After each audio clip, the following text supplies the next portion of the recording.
C'est quoi les NFT en fait? Parce que tu as glissé le mot 2-3 fois, NFT machin.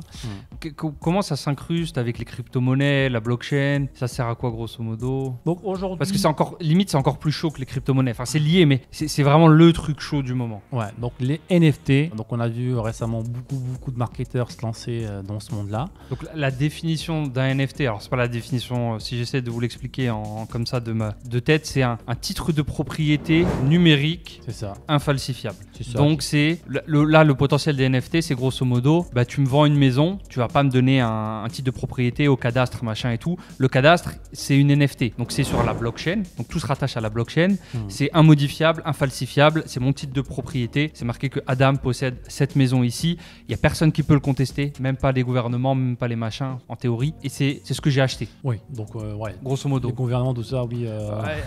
En théorie. Ouais, en théorie. Digital, tout ce qui est digital, tout ce qui est virtuel. Le problème avec le digital virtuel, c'est que c'était facilement duplicable, falsifiable, et on connaît pas l'origine. Donc les NFT ont résolu plus ou moins ce problème-là. Qui a beaucoup aimé les NFT, c'est les artistes en fait. C'est ça. Tu avais beaucoup d'artistes en ligne qui faisaient des choses, mais copier-coller. Un artiste aujourd'hui, avant, on avait beaucoup, les artistes, c'était beaucoup de travail manuel, on va dire, sur des peintures. Mais là, la majorité des artistes sont des artistes qui dessinent sur le digital, sur le numérique. Donc malheureusement, ils ne pouvaient pas trop facilement monétiser leurs compétences, on pouvait facilement copier leur travail. Parce que toi, tu as dessiné un magnifique une art numérique, je fais un copier-coller en 2 clics, je dis que non, c'est moi qui l'a fait. Comment on fait? C'est ça, on pouvait quand même mais c'était difficile pour eux de gagner de l'argent avec de l'art digital. Donc c'est là que les NFT interviennent et tu l'as bien expliqué. Maintenant, la réalité, c'est que la raison, c'est ça, mais l'utilisation aujourd'hui des NFT, ce n'est pas du tout ça. Ce n'est pas fait pour rendre le droit à ces artistes-là et les faire payer. Au contraire, on a eu des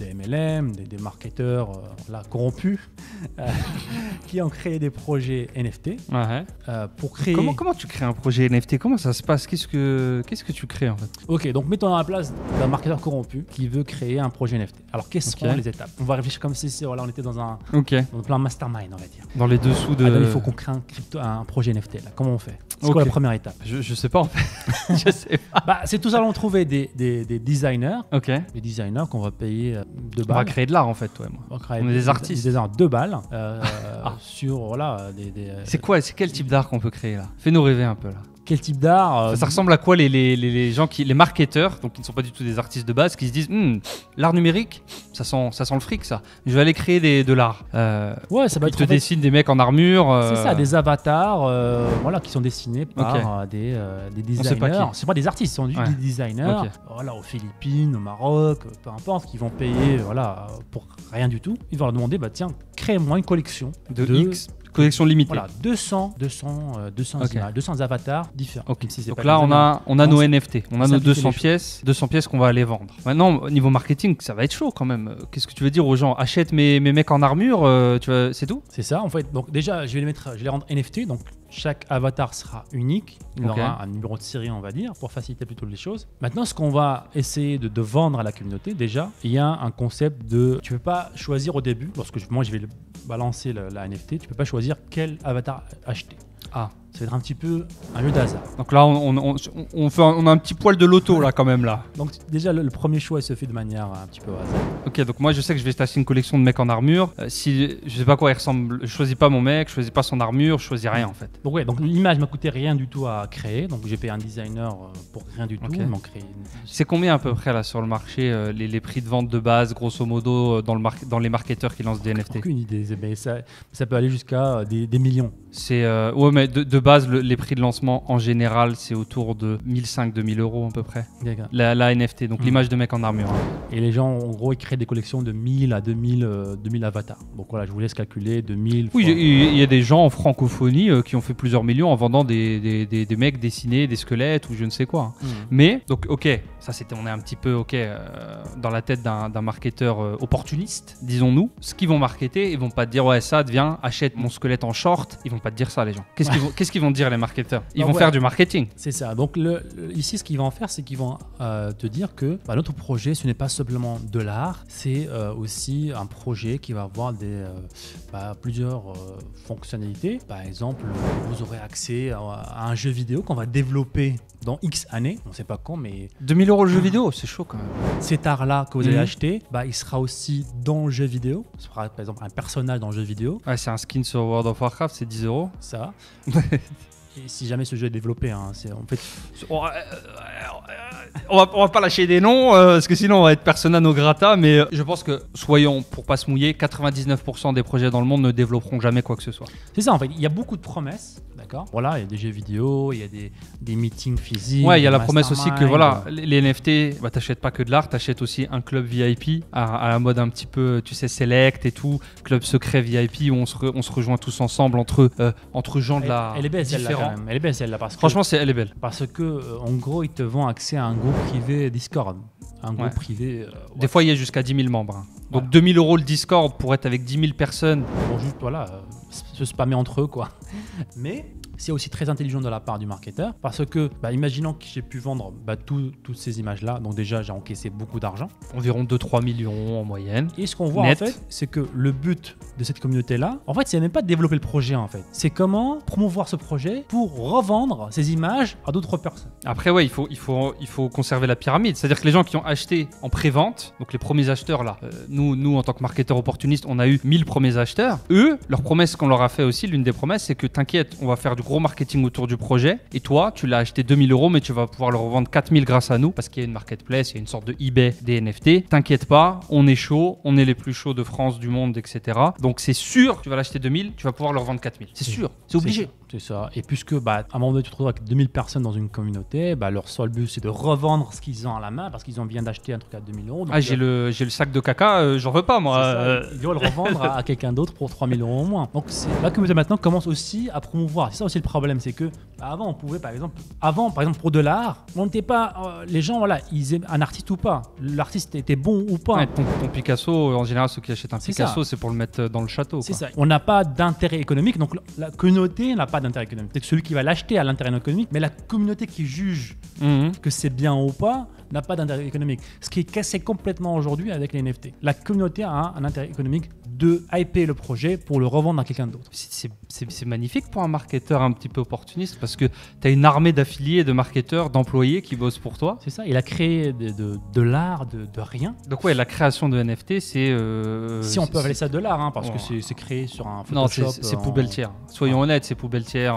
C'est des assemblages de trucs préconfigurés où tu as une intelligence artificielle qui fait un mix dégueulasse. Non, c'est zéro, bien sûr. Et ça, à la rigueur, ils l'ont jamais poussé. Ils t'ont jamais dit c'est beau, tu vois. Ils t'ont dit communauté et tu vas faire du cash. C'est ça. Les choses les plus vieilles, les promesses les plus vieilles du monde. Je te donne achète mon truc 1 €, je te promets que tu vas trouver un mec dans la rue d'à côté pour lui vendre 2 €. Ouais, c'est du MLM / Ponzi. Quoi. Numérique, mais à une vitesse beaucoup C'est plus ça. forte et surtout complètement sous les radars en fait. Il y a personne qui a l'air dérangé plus ou moins que par ça en Oui, fait. parce que le plus gros problème des MLM et des Ponzi, ce sont la centralisation, ce sont les banques en fait, ce sont Ils les mettent un stop gouvernements. à ça. Tous les jours, les MLM sont. Il y a des mecs qui vont en prison, et des Mm. mecs qui sont bloqués, il y a des banques qui bloquent des fonds parce que la source des fonds, ça vient d'un MLM, ça vient d'un Ponzi. Avec la crypto-monnaie, avec la décentralisation, il y a une liberté totale en fait. Il n'y a aucun contrôle, il n'y a aucun gouvernement et c'est au niveau mondial. On peut littéralement avoir un Ponzi au niveau mondial en un clin d'œil. C'est pour ça qu'on voit la plupart des projets, même si on est en France, ils sont en anglais. Parce qu'on peut tout simplement cibler le monde entier. Ouais. On n'est pas contrôlé par un gouvernement. Et aujourd'hui, moi, marketeur opportuniste, je crée une collection de 200 NFT où je dis que les 200 personnes qui vont prendre cet NFT vont avoir des actions dans mon prochain jeu vidéo qui sera le meilleur FIFA du monde, qui sera meilleur que FIFA. Si je ne crée jamais le jeu vidéo, quels sont mes recours pénals Aucun recours parce que je suis au calme, je suis bien. C'est ça, c'est décentralisé, c'est sur la crypto, sur la blockchain. J'ai plus envie de créer le jeu. L'avantage qu'on voyait avant, il n'y a pas d'intermédiaire. Là, se retourne contre nous en fait. À qui, et ça c'est une réalité. C'est même pas quelque chose qu'on a inventé. Aujourd'hui, il y a la majorité des projets crypto ont fini comme ça en fait. Dès que le marketeur a vendu ou le créateur a vendu toutes les NFT, il ferme tout et il se barre avec le cash en fait. Tu n'as aucun recours en fait. Et ça, la plus grosse problématique de la chose. Et ça entache aussi l'image globale des NFT. Encore une fois, nous, on est pro NFT, on est pro-blockchain. Mais à force, en fait, ça va entacher tellement l'image de tout ça, c'est qu'à un moment donné, le gouvernement va intervenir et vous dire, là, il se passe n'importe quoi, là, arrêtez. On s'en fout si ça va être utilisé pour du bon. Là, c'est que du mal, en fait. Donc, arrêtons tout ça et ça va arrêter le progrès, malheureusement, de la blockchain et des NFT en général. Et ce qui est intéressant aussi, c'est que pour les NFT, donc là, on pense en fait acheter aussi, lorsqu'on parle de NFT, la plupart des gens pensent, voilà, je vais acheter une image, de l'art. Mais ce que rarement, en fait... Parce que, attends, je veux réexpliquer vraiment le concept de NFT parce que là, on va aller dans un deuxième niveau et je veux que les gens qui ne connaissent pas du tout la chose, parce que même moi, j'ai mis du temps à comprendre ça. Donc, la promesse d'une NFT, c'est un titre de propriété numérique. Disons que cette photo enfin libre de SAD, c'est le NFT. Lorsque je crée mon NFT, j'en crée un seul. Il y a une seule collection, il y a une seule édition. Donc quand je vais vendre ce NFT qui est numérique, on est sur Internet, c'est une image comme vous avez sur votre PC, mais il n'y en a qu'une, c'est dessiné par SAD lui-même. Quand je la vends à quelqu'un, je lui vends le titre de propriété de cette image. Donc je lui dis, écoute SAD, tu vas être le seul propriétaire au monde de cette image de cette façon-là. Donc t'es un Picasso. Si ça devient le nouveau président de XY, ton image, peut-être qu'elle va prendre de la valeur, de l'art quoi. Donc ça, c'est la promesse de base. Donc toi, tu penses avoir l'image. C'est ça. Elle est à toi l'image. Tu penses. C'est ça. Donc tu penses. Donc la plupart des gens, lorsqu'ils vont acheter des NFT, ils pensent être propriétaire de l'image. Ce qui est complètement faux en fait. Dans la majorité des projets NFT, tu n'as pas l'image. Attends, tu viens de me dire que le NFT c'est un titre de propriété de l'image. En fait, tu as... Comment expliquer ça? Donc déjà, on va parler de la majorité, d'accord? Il y a une minorité où c'est possible. Pourquoi? Parce que qui dit NFT, comme on l'a dit blockchain, d'accord? Donc, les images que vous vendez ces projets-là ne sont pas sur la blockchain.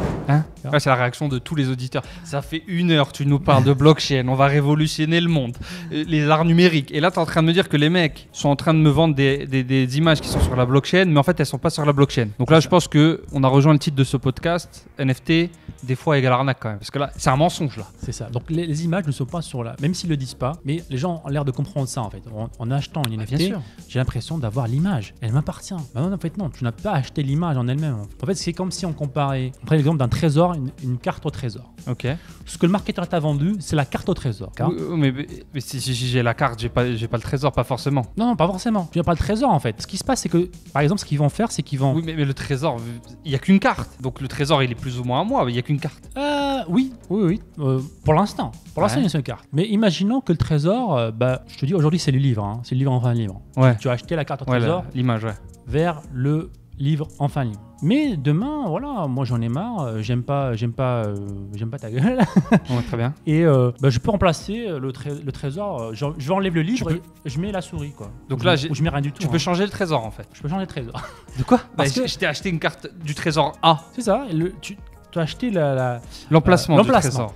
L'emplacement c'est du une trésor. carte vers l'emplacement du trésor, ça, pas une carte vers le trésor. C'est ça. Mais le trésor en lui-même, le marketeur peut le changer comme il veut. En fait, dessus. techniquement, ce qui se passe, si on rentre un petit peu dans... L'image était très bien, vous avez acheté une carte vers l'emplacement du trésor. Donc si Sad il veut mettre un kebab, c'est ça le trésor. Parce que techniquement, ce que vous avez acheté dans la majorité des projets, ce n'est pas l'image numérique en elle-même, si on parle un peu du numérique, c'est un lien Google Drive. C'est ça, c'est un lien. Pour 2 000 €. Vous avez acheté un lien en fait envers quelque chose. Voilà. Et si au bout du Google Drive, tu veux changer ce qu'il y a, je change ce que je veux. Tu veux mettre du contenu dégueulasse. On a pris un lien de Google Drive, mais eux ils l'hébergent sur des sites de hébergement. Mais on a pris un lien de Google Drive, Dropbox. Moi je donne le lien vers mon Dropbox à moi. Ouais. Je l'ai vendu 2 000 €, mais pour X raisons, voilà, j'ai changé l'image dans Dropbox.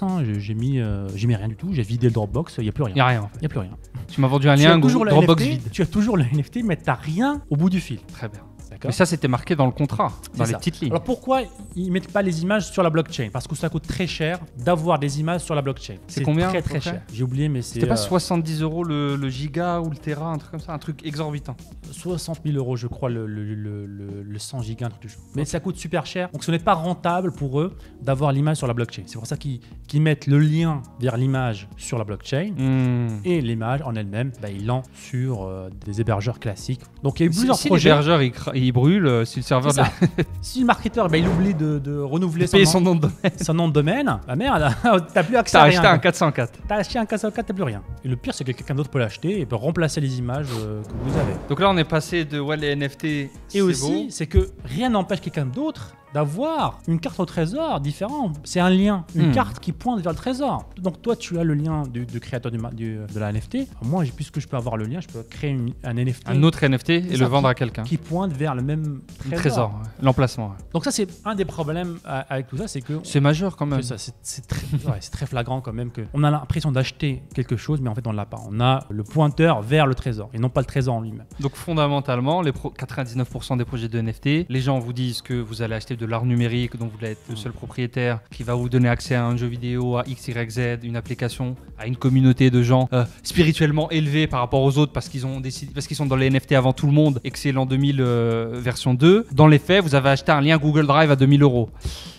C'est un petit peu pas ouf quand même, mais pour balancer un petit peu tout ça, parce qu'on est un peu salé. Et on va parler aussi de notre stratégie. Des bons côtés aussi. Voilà, on va parler de notre stratégie d'investissement et comment investir dans ce monde-là de manière très organisée. Est-ce que tu ne penses pas qui est le fautif dans tout ça? Parce que le marketeur, bon, c'est un salaud. Soyons honnêtes, c'est un salaud quand même. Il le sait très bien tout ça. Il le sait qu'il va jamais développer de jeux vidéo. C'est lui qui a pas upload ses trucs sur la blockchain. Il en a rien à faire. Lui, il vous dit juste, t'inquiète, tu vas faire du cash, rejoins mon projet, /Ponzi, on s'en fout. Donc c'est un salaud de base. Il a aucune éthique. Ok. Maintenant, est-ce que t'as pas des gens qui sont pas aussi conscients de toutes ces informations-là, mais qui sont conscients globalement que le projet, on s'en fout. Moi, je vais faire du cash. Absolument. C'est les premières personnes. Il y a toujours une base dans un Donc MLM. La faute à qui en fait? Toujours une base dans tous les MLM, qui se respectent. Et ceux qui sont un petit peu en haut, ils savent que c'est un Ponzi. Ils sont au courant que c'est un Ponzi, ils savent qu'ils font n'importe quoi et ça les dérange pas en fait. Parce que eux, leur seul but, c'est de faire du profit, c'est de trouver de nouvelles personnes à qui vendre leurs liens Google pour faire du cash.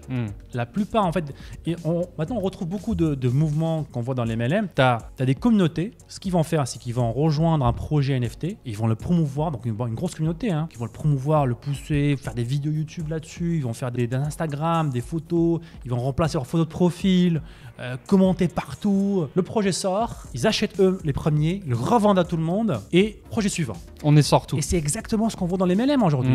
On a des leaders, leur seul job c'est ça. Ils ont un réseau, ils ont une communauté, donc c'est un réseau, une communauté. Ils ont des vaches à lait qui les bougent et à chaque fois que le MLM ou le de près en près s'écroule, voilà. C'est l'hiver, allez on va sur l'autre montagne, allez brouter un peu. Prochain projet, on le fait exploser. Allez, c'est mort. Prochain projet, on le fait exploser. C'est mort. Et c'est ça leur travail en fait. Et c'est exactement ce qu'on retrouve aujourd'hui dans des projets NFT. Et pour vous donner un peu de contexte, ça, toi, on t'a proposé de créer une NFT. On t'a proposé une NFT clé en main, une collection de NFT clé en main où la personne s'occuperait de tout le technique et ton job à toi, Sad, c'était de le pousser à ta communauté. Et à première vue, c'était peut-être 1, 2, 3 millions net dans la poche, plus ou moins assuré. Tu t'enfermes dans ta chambre 6 mois, tu fais des plans marketing dans tous les sens, tu bookes des influx, tu fais des ads et on tablait sur 1 à 3 millions gentiment à la fin de l'année. Pourquoi tu l'as pas fait?